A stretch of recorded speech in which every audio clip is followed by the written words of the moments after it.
Hello, hello. Welcome to the Daily Grind here on Latte Firm, an exclusive for Patreon members and YouTube channel members.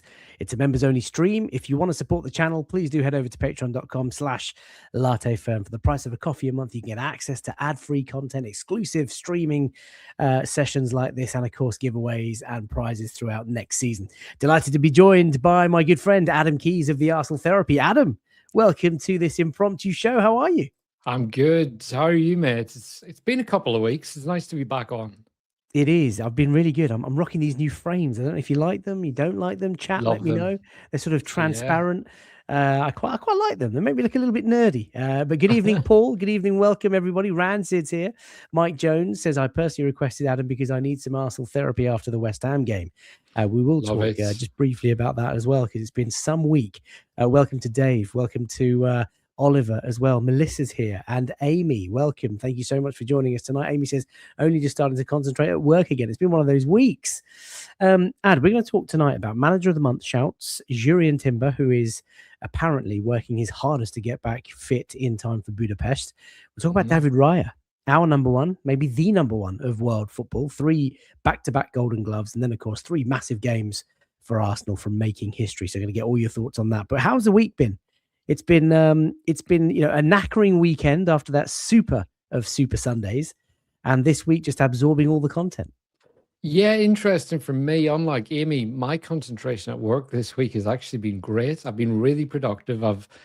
Last week, I'll be honest, mate, it was a write-off. I shouldn't say that, but I had a really, really tough week last week at work. It was like my head just was all over the place. Obviously, we won. City dropped points. It was a bank holiday weekend, so you always start that day late anyway. So you're not quite there. City dropped points right before as I'm going to bed. Bank holiday Monday. Then obviously we play the Champions League the next night, so you've got that euphoria. And I didn't sleep Monday and Tuesday night. I was waking up throughout the night. It's just absolutely crazy. Whereas this week, it's felt more like, right, calm down. We're in the driving seat now. Let's go and do this. So what about you? Mate, I've been knackered all week, frankly. I mean, Sunday just soaked every last drop of any sort of energy that I've got. This season, as people have said in the chat, has been mentally draining, physically demanding, emotionally absorbing, resilience sapping. Like, it's just been one hell of a journey, and Sunday was just the icing on the cake. Like, I celebrated so hard when Trossard scored. I was delivered the most devastating of lows when, Callum Wilson had thought he'd scored, and then the euphoric highs of after review. Oh my God, just has seen me on a different planet this whole week, and I've been absorbing all the content. I've been watching eagerly, patiently on socials, rival fans, pundits, media, ex-players having a go at Arsenal for the foul decision, the VAR, all that sort of stuff. And even today, some really bizarre sort of stories about podcasts and fan groups, and just feels surreal, lad. So yeah, it's been one hell of a week. Yeah, it's been one hell of a week. Yeah, I listened to your pod with Laura Kirk-Francis yesterday, and I was laughing at your story about the game with your kids upstairs and you in tears and everything. And it was just, and I didn't sit down from about the 70th minute to about 9:30, and I eventually recorded a video.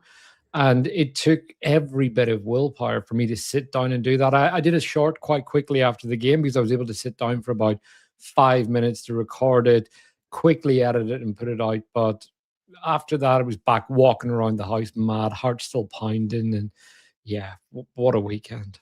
I love that. Well, it's been quite the week. Thank you so much for everybody joining. This is a members-only stream. We're going live to our members. So grateful for your support. We're going to do lots more of this over the summer, lots more of this over next season as well. It'll go out to the wider public hours later or maybe the day later. Melissa says she loves the glasses. Thanks very much, Melissa. Really appreciate that. And Hass is here, one of our latest Patreon members, says best chat and best FK, best Adam to the rescue. Thank you. Talking of rescue, we can talk about Jurrien Timber and David Raya, as I've said, but let's start with Manager of the Month shouts. You might have seen this on socials. Go to premierleague.com. It is the season's not even ended yet, and there is so much history to be written. However, Keith Andrews of Brentford Senor Mikel Arteta of the Arsenal, Michael Carrick, who is apparently in talks for a new deal at Manchester United, Pep, who's just been pepping all throughout his time in England, Andoni Iraola of Bournemouth, who, of course, host Pep Guardiola's Manchester City next week, and Régis Le Bris of Sunderland. Let's forget about the timing. They had to launch it at some point. These are the nominees. The votes will happen over the next sort of few days, weeks, whatever. Who's your shout, and who's really impressed you this season? Who would be the worthy winner? If we win the league, Mikel, because it's the first title in 22 years and he has already navigated 60 games. We're the only side in Europe that have hit 60 games so far. You said at the start of the show that it's been an emotionally and physically draining season. As a fan, I don't remember being this mentally drained from football. It's been so intense. So imagine what it's like for Mikel Arteta to have that intensity whilst managing a squad of high-profile players to continually get through that grind and churn, reach a Carabao Cup final, lose it, pick them back up, then lose at City, then pick them back up again for what he described as the mini league, get them to a Champions League final, and do all of that in amongst 60 games of football. I don't think people are quite appreciating the volume of games Arsenal have played or the consistency. So whilst people say a title-winning manager shouldn't be winning it this year, I think just given the lack of time on the training ground, you're talking a day of training, and that's going to be light training, more analysis room stuff. So if we win the league, I think it's Arteta. If we don't win the league, which I don't think is going to happen, but I think if Arsenal don't win the league, either Keith Andrews or Areola, maybe Keith Andrews just purely because Brentford were tipped to go down, but it's also worth noting Bournemouth lost 3 of their back 4 at the start of the season and then lost Semenyo in January. So he's done an incredible job to keep them in Champions League contention right up to this point. So, and how Michael Carrick slid in there, I don't quite know. Well, I mean, my take on this is that each of these candidates have their own story. I think the least impressive of what expectations were at the start of the season and the way the season's panned out is probably Pep Guardiola. And that sounds absolutely batshit because you know what level he's supposed to be delivering. You know how good Manchester City are. They spent a lot last summer. They spent a lot again in January. For them to be... January. Yeah, and the previous January, the constant spending and the 115 and all that sort of stuff. So for me, he's out the equation. Keith Andrews, having taken over from Thomas Frank, who frankly was see what I did there, was a Brentford legend, someone who's come in quite an unassuming character. He's done a fantastic job and they're competing for European football. Arteta, as you say, if he wins the league, an absolute no-brainer from where he's come from, his first managerial job, 7 years into it, doing things the right way, all that sort of stuff. Champions League potentially at the double, what a dream that would be. You talk about Carrick, I mean, it's not his fault that he sort of came in midway through, but what he's done since his arrival has been nothing but phenomenal, really. No chance or time to add to the squad. He inherited what Ruben Amorim had sort of driven into the ground, and his form since his arrival has been top, in the third in the league at the moment. Andoni Iraola, as you say, really good job at Bournemouth, lost his talisman in Semenyo. They're also competing for European football. I think be a nailed-on winner for me, Andoni, if you take points off City next week. And of course, Régis Le Bris, I feel Sunderland I feel Sunderland have faded a little bit, but they started ever so well, and they gave us a good game, and maybe that one sort of faded a bit. But yeah, I mean, look, it's got to be Arteta if he wins the manager of the season, if he can win the Premier League. Rancid says people said that Brentford would go down, but look now where they are. Well, this conversation is going to ramble on and on. Let's talk about Jurrien Timber, Big JT. Apparently, Arsenal are getting him ready for the Champions League final. I mean, first question is just what a miss he's been. How unbelievable this guy is. He was my player of the season last year. Not many people give right backs or left backs player of the season awards, but he was for me. I was gutted when he got injured just a few weeks ago, and it has been a few weeks now. Are you concerned? Yeah, well, it was before the international break, wasn't it? So it's been a while now. You're talking 7 weeks, 6 weeks? Yeah, it must be 6 weeks because he missed the cup final. So it was the week before that. It was the Everton game, actually.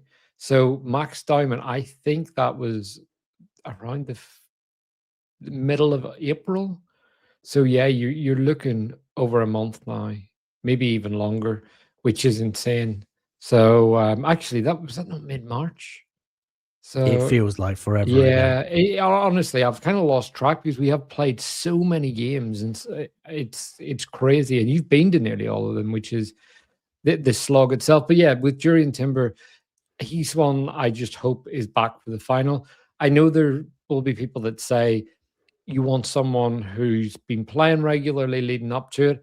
I think the nature of Timber's game will mean that he should be fine. If he, as long as he's fit to play, he will be able to come back in and play a very strong role defensively because he's not an overlapping fullback. He's not someone that relies on that springiness, but his work on the ball is very like driven, and his defensive work is all about anticipation and just concentration. I think that's a superpower.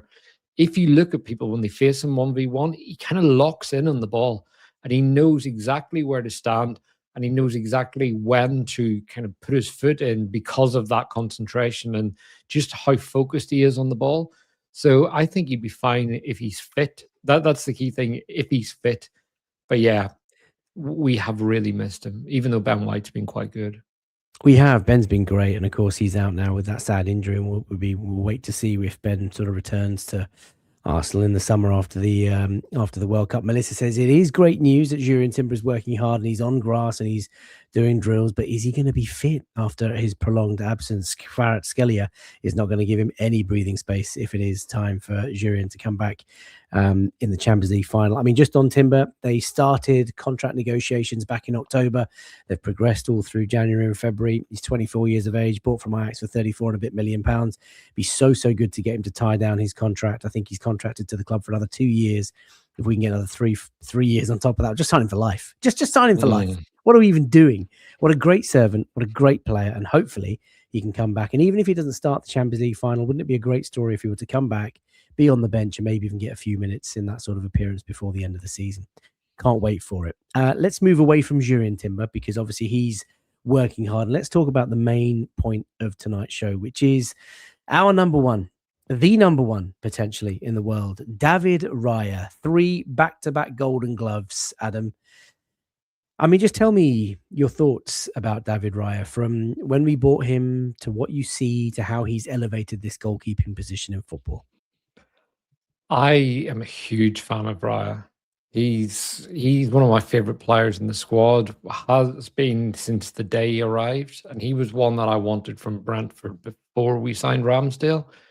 I also fell in love with Aaron Ramsdale. I was dubious of him when we signed him, but I think he was the kind of player that we needed at the time. We needed a squad of players that we could get behind, and I think Ramsdale was that. He was a great signing, gave us 2 really good seasons. But the minute Ornstein, I remember where I was whenever that Ornstein tweet broke that David Raya, I was in KFC and I was with my best mate who was over for the weekend, my 2 best mates. One of them's an Arsenal fan. And I was taking them back to the airport and I showed him the tweet and he was like, he was just like, that doesn't make any sense why we'd go for him. And my thoughts straight away were Ramsdale's done at Arsenal, because I don't know if you remember that pre-season. Ramsdale's kicking was absolutely horrific throughout, and you could see Arteta on the touchline getting annoyed with him. He obviously finished the previous season with some big errors, and the one against Southampton cost us massively. So the minute I saw that, I thought Raya's coming in to be number one. He was going to go to Bayern. Spurs wanted him, and that was before they were a relegation team. They were a serious club at that point. And so he could have gone somewhere to be number one. I think United looked at him as well. He wasn't coming to sit in the bench at Arsenal. Then we had that Arteta interview at subbing goalkeepers and everything. And the minute he said that, I thought this is going to be a matter of time. And once he gets in, Ramsdale's not getting back in that team. And here we are, 3 seasons later, 3 Golden Gloves. And I think it's the way he's transformed us, because when I said Ramsdale was what we needed at the time, I think Raya was the next evolution of what we needed. We needed a calm presence at the back. And he is exactly that. And his superpowers is catching, even though his ball playing is unbelievable. He's just an unreal goalkeeper. I've said it's time and time again on this channel, a bit like you. When we signed him, what are we doing? Why are we loaning? Why are we committing to £27 million on top of a £3 million loan fee for a goalkeeper? I thought we had other issues in the team to address. And of course, like you, had that sentimental attachment to Aaron Ramsdale. Everybody, or most Arsenal fans, really sort of had a soft spot for him. And then he's come in and he's not only just won Golden Gloves, he's been that sweeper keeper, dropping into that left centre back position every time we sort of go up and play that high line. His ball claims, catches, his big game saves. I mean, we're not going to see many bigger saves than this one from Sunday, when Mateus Fernandes, time slowed down, time froze. He had all the time in the world. And, I just feel this guy is just the calmest, coolest goalkeeper. And, in this moment, I'm just looking at this picture now. You remember watching the game. I remember watching the game. The chat are going to remember just how we felt when Fernandes broke through in that 78th minute. It felt like the grass had just opened up in front of me, and it sort of acres of space. And the ball, I could feel my heartbeat just do, really sort of slow down in front of the TV. And Raya just stood there and basically said to Mateus Fernandes, "Not today. You are not going to beat me." And he spread himself right at the last minute and made the most incredible save. And this could potentially be, a title-winning save. What did you make of it? Yeah, well, there are sliding doors moments within title races, and this feels like one of them, because it's the very definition of that. 5 minutes later, Trossard's wheeling away as Saliba's jumping into the crowd, and we're 1-0 up. And if that save isn't made, I don't think we score 2 goals in that game. So just unbelievable. And ironically, they could be teammates next season as well. So it's just one of those where maybe it was a moment that was meant to be. But the save itself, what I loved is the closer he went to goal, the more I thought he might not shoot. But when you say time slowed down, you normally don't have like a thought process, because it normally happens so fast. But that seemed to happen in slow motion. And when he got in, he's actually inside the 6 when he shoots, but Raya just stays so firm. And I think it's because he's so cool that it throws Fernandes. And usually, because I played up front, you wait for the keeper to make that, whether they move their right leg, you think, I can go left, because they're weight shifting, and you can go across goal. Similarly, if they come out one way, in that position, you toe poke it into the top corner, whatever it is. So just brilliant composure and strength and bravery as well. I think that's the bit that's overlooked, is the bravery. If you've got someone charging straight down you, for you not to move at all. Same with Gabriel at the end of the game. Have you seen that block, by the way? He doesn't even break eye contact. He's an absolute lunatic. And but Raya equally, different level of lunatic, but he's ice cool, but equally as brave as Gabriel in some of these big moments. I think for me, David Raya's decision making is just on point. So whether to come out, whether to sit back, whether to go to ground, whether to stay on your feet, and the spread is just so quick. And look, he gets lucky. Mateus Fernandes on a different day, maybe he finishes that first time or he hits it across the goal. But Raya's done incredibly well there. Lee, welcome to the show. One of our Patreon members says David Raya has to be player of the season. That's a good shout. So many shouts for Declan Rice and so many others, and just outfield players in general. Rancid says, how is Raya not the Spanish #1? This is a crime. Indeed. And V Vlad saying just that moment he thought it was the end of our title run. Ad, you say that they could potentially be teammates next year.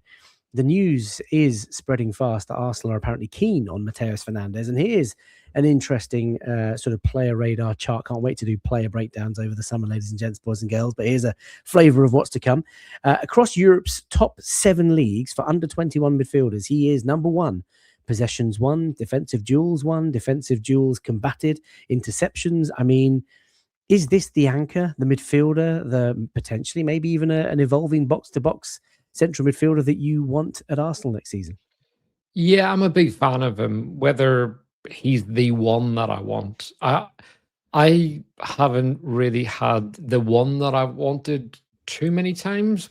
Declan Rice was that player. Maybe Zubimendi last season, but beyond that, I've always been pretty open with signings, and I think Mateus Fernandes is someone who I rate really highly. I first heard about him through our good friend Ben Mattinson, um, about 2-3 years ago, before he was at Southampton, when he's out on loan in Portugal, and thought he was a really interesting player there. Really impressed with him last year. I'll be honest, I haven't watched much of West Ham this season. What I have seen from Fernandes, I've been really impressed, but he is very young, right? 21 years old. You look at where he ranks, what he does, I think how comfortable he looks on the pitch. He would be someone that I would definitely welcome into the team. I see him as more of an 8 than a 6, but someone who would pair very well. One of the things I like about him is that he's another one of those players that he could play as a 6, he could play as an 8, he could probably even Spot play on. as a 10. And if you look at our midfield configuration, pretty much every one of them can. I think we'll see Miles do all of those roles, provided that he stays. And I'm at the point where I really, really want us to keep Miles now that he's shown that he can do it in midfield. Part of me wonders where some of those stories leak to fire him up even more, make him train harder. That could be something. I mean, that's guesswork, but who knows? But Mateus Fernandes, there's a lot of good midfielders who are going to move this summer. You've got Adam Morton potentially going. Elliot Anderson's probably going to City.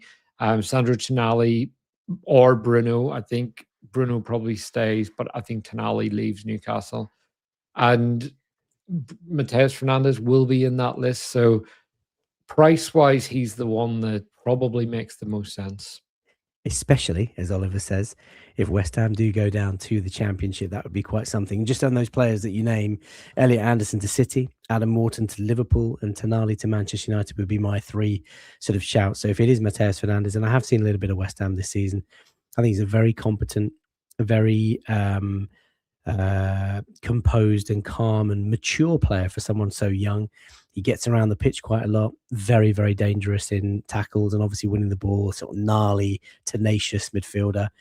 And I think the experience of playing at West Ham and wanting to follow in the footsteps of Declan Rice might do him the world of good. But watch this story, ladies and gents. This one is to keep a close eye on, because I think Arsenal are going to be active. And of course, there will be midfielders available in the summer. Hassett has asked if we know anything about Mateus Fernandes' personality. Wait for the player breakdown, my friend, over the summer. I will bring in experts that know all of that sort of stuff. Ad, let's sort of home straight wrap it up, because there's a live space going on in about 7 minutes time on Twitter, a post-match phone-in that I do with Ali Ladier on Latte Firm.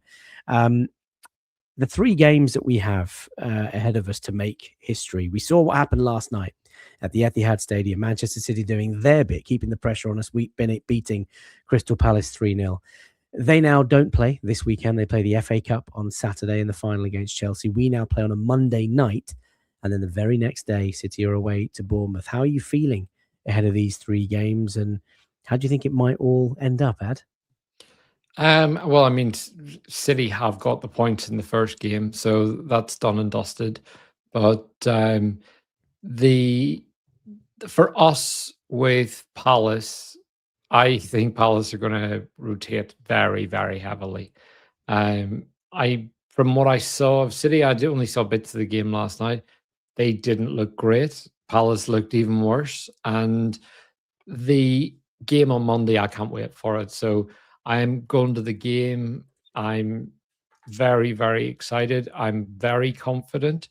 And I just think it's going to be one that we're going to go out with the rest that we haven't had for a long time. 8 days off to get some of those muscles recovered. Calafiori, Calafiore's a doubt, and then he's in open training a couple hours later.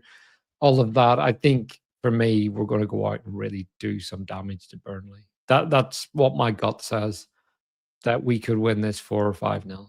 And then City on Tuesday. Is that the game? Is that the banana peel? The Bournemouth game, I think that game is the one. I was talking to a City fan yesterday who does a City podcast, and he was saying that a lot of City fans think that was the one that they were going to lose points in. I don't think any of them saw the Everton game coming. So I am hopeful. that they drop points. I think they might do. Bournemouth are a good side, a really, really well organised side. They're going to be fresh because obviously they won't have played at the weekend. So, because this is a rearranged fixture. 10 days off. Yeah, so they've had it. Remember when they played us? Loads Yeah, of fresh yeah. legs. They're a team that are built on running power. They press you. They really like hurry you, chase every ball. They're organized. They build up with structure, and I just think they're a really good side. Alex Scott's a player that's really started to fire this season, and I'm quite glad to see it because he was one that I thought when he came up from the Championship he would really kick on, but he hasn't done it. So for me, that could be the one where they drop points. And my hope is that the cup final, extra time, penalties go to keepers, both sides emotionally drained. Honestly, don't care which one of those oil clubs win it. But as long as City are as drained as possible going into that game against Bournemouth, that's what I'm looking for. That's got to be the aim. Well, let's see what happens in the Premier League. And just your thoughts on the Champions League, PSG in the final in Budapest. What a game. What a mouth-watering tie-ad. My feeling is a lot hinges on us winning the league. If we win the league, we go into that game 10 feet tall, feeling top of the world, and suddenly it's a proper heavyweight clash. You've got the champions of England, the champions of France, current holders against a side who have just won their first Premier League in 22 years. Can you imagine the belief of our players? Saliba, Gabriel, Rice walking in knowing that they're champions. They're going in to win another trophy in that game. And I think if they win the Premier League, which I think we will now, we go into that Champions League as a whole different side. It's good. Honestly, I can't call it either way because with respect to PSG, they're an unbelievable side, but so are we. It's about taking your chances when they come and not giving away stupid spaces that can be exploited because both teams will create chances. It's about not giving anything away daft. I think you're spot on. Let's wait and see what happens. Ad, that's been a lot of fun. Just again, just a roundup of some daily news today. So, Manager of the Month candidates. Who's your? If you're just watching this now after the members only stream, let me know in the chat. Jurrien Timber apparently on his way to fitness, hopefully in time for the Champions League final. And David Raya, what a mesmerising season the Spaniard has had in goal for Arsenal. He's kept many clean sheets, third Golden Glove on the bounce, potentially Player of the Season. And of course, 3 games now for Arsenal to make history. If everybody wants to follow Adam, do get over to socials at @AdamKeys_, host of the Arsenal Therapy. If you are a channel member or a YouTube Patreon or a Patreon member, thank you so much for your generous support. Going to start doing lots more early access, exclusive content to members and Patreon members throughout the summer and looking ahead to next season. If you are on X, on Twitter, get over there right now. Join in on the Latte Firm phone-in. And we'll be back on Friday evening with a late night lounge. Take care. Bye for now.